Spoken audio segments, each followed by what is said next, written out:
नमस्कार, आप मेरे न्यूज़ लाइन 24 न्यूज़ लाइन की टीम इस वक्त कुल्टी के केंद्रीय बाजार में। और अभी हम लोगों ने देखा कि कुछ घंटे कबल तृणमूल कांग्रेस ने पश्चिम बर्धमान की जो कमेटी अनाउंसमेंट की, उसमें अमित यादव को भी जगह दिया गया, जो लालू के नाम से जाने जाते हैं। आइए उनसे मुलाकात करते हैं और ये जानने की कोशिश करते हैं कि ये पोस्ट मिलने के बाद आगे की रणनीति को लेकर वो क्या सोच रहे हैं। Sir, first of all welcome in our channel. कैसा महसूस कर रहे हैं पोस्ट मिलने के बाद? सबसे पहले नमस्कार आपके चैनल को और समस्त कुल्टी वासियों को, समस्त शिल्पांचल वासियों को मेरा नमस्कार और प्रणाम। ये जो पोस्ट मिला, इसका श्रेय किसको दीजिएगा?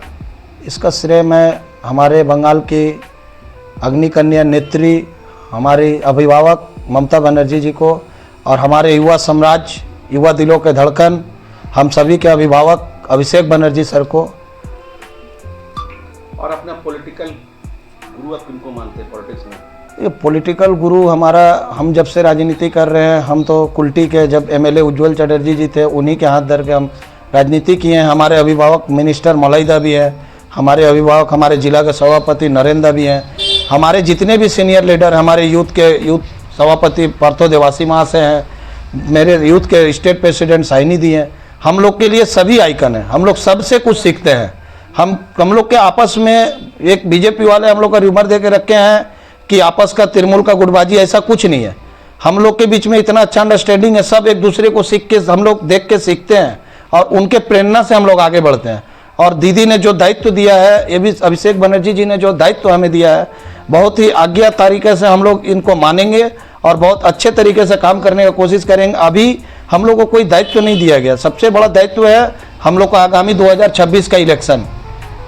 एनी हाउ हम लोग को इलेक्शन जीतना है, काम करके दिखाना है, ताकि दीदी के नज़र में हम लोग का कार्ड, रिपोर्ट कार्ड बढ़िया जाए कि हम लोग काम कर रहे हैं। और कुल्टी हारा हुआ सीट है, हम लोग इस बार बहुत प्रयास करेंगे कि दीदी को जीत के रूप में उपहार दें। ये है कि आपको चूँकि एक नई जिम्मेदारी दी गई है, लेकिन चूँकि सबकी निगाह कुल्टी में, खासकर तृणमूल की जो सरवरे सरवा, उनकी निगाह भी कुल्टी में है, क्योंकि इस वक्त कुल्टी में भी बीजेपी का एमएलए है। ये जो आपको पोस्ट मिला है, आने वाले दिनों में कितना चैलेंजेस है और इसको किस रूप में आप ले रहे हैं?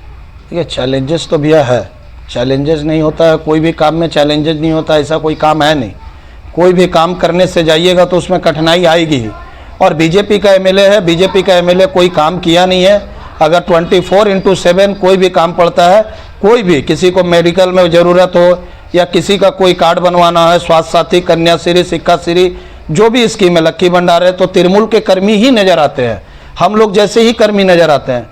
तो हम लोग इसको बहुत कठिनाई से नहीं ला लेके बहुत इजीली ले रहे हैं और बहुत अच्छे तरीके से हम लोग काम करेंगे और दीदी को जिताने के रूप में हम लोग काम करेंगे। आप कह रहे हैं कि हम लोग काम किए, लेकिन अगर मैं बात करूँ तो इसी वार्ड का बात करता हूँ जिस वार्ड से आप बिलोंग कर रहे हैं। कहा जाता है कि सबसे ज़्यादा वोट यहाँ से बीजेपी को मिलता है। क्या इस बार ये मामला आप उलट पाओगे या फिर कितना मुश्किल होगा यहाँ से वोट दिलाना?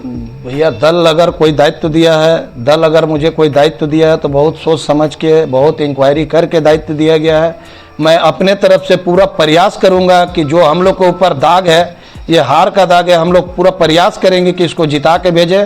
और जितने भी हमारे तृणमूल के नेता है, सीनियर हो, जूनियर हो, सबको मिला के, सबको सम्मान देते हुए मैं काम करने का प्रयास करूंगा। अगर कहीं की कोई भूल त्रुटि होती है तो हम बड़े छोटों से माफ़ी मांगते हुए काम करेंगे और दल के लिए जो अच्छा होगा, दल के लिए जो अच्छा बन पाएगा, मैं उसके लिए आगे कदम बढ़ाने के लिए तैयार हूँ।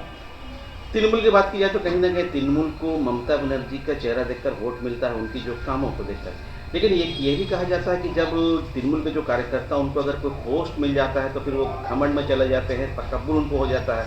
क्या अमित यादव को भी तकब्बुर हो जाएगा या वो जमीन से नीचे उठकर काम करें? भैया, ऐसा तो मुझे नहीं लगता कि तृणमूल के कोई नेता में घमंड या अहंकार है। हम लोग आज, हमारी 3 बार की सरकार है, मुझे नहीं लगता है कि कोई भी नेता, आज मेरा मिनिस्टर को देख लीजिए, मौलाइदा भी नॉर्मली रहते हैं। आज हमारे 3 बार के एमएलए उज्ज्वल दा 3 बार के चेयरमैन, जिला के हम लोग के चेयरमैन रह चुके हैं। अभी हम लोग के स्टेट के वाइस प्रेसिडेंट, उनको आप देखिएगा बाइक में ही घूमते हैं।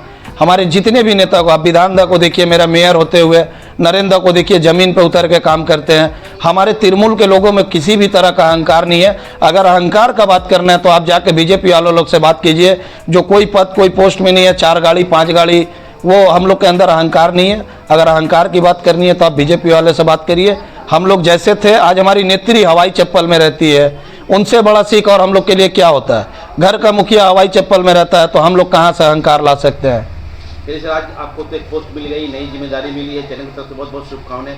अब इसके बाद आपका क्या इरादा, क्या करोगे, क्या स्टेप लोगे? देखिए, आपके चैनल के माध्यम से मैं हाथ जोड़ के विनती करता हूँ कि बहुत सारे लोग तृणमूल को बदनाम करने के लिए तृणमूल को एक वार्ता देते हैं कि दीदी ने हिंदी भाषियों के लिए कुछ नहीं करती है। आज मैं हिंदी भाषियों से हाथ जोड़ के विनती करता हूं कि आज अगर दीदी ने मुझे दायित्व दिया तो मैं भी एक हिंदी भाषी हूं। सबसे बड़ी बात है कि हम लोग बंगाल में रहते हैं, बंगाल में मेरे बाप दादा दादी सब रह चुके हैं। हम लोग बंगाल को बहुत इज्जत करते हैं, बंगाल की माटी ही हम लोग का माटी है। बांग्ला बोलना जानते हैं, बांग्ला लिखना जानते हैं और बंगाली भाषा भाषी को हम लोग बहुत पसंद भी करते हैं।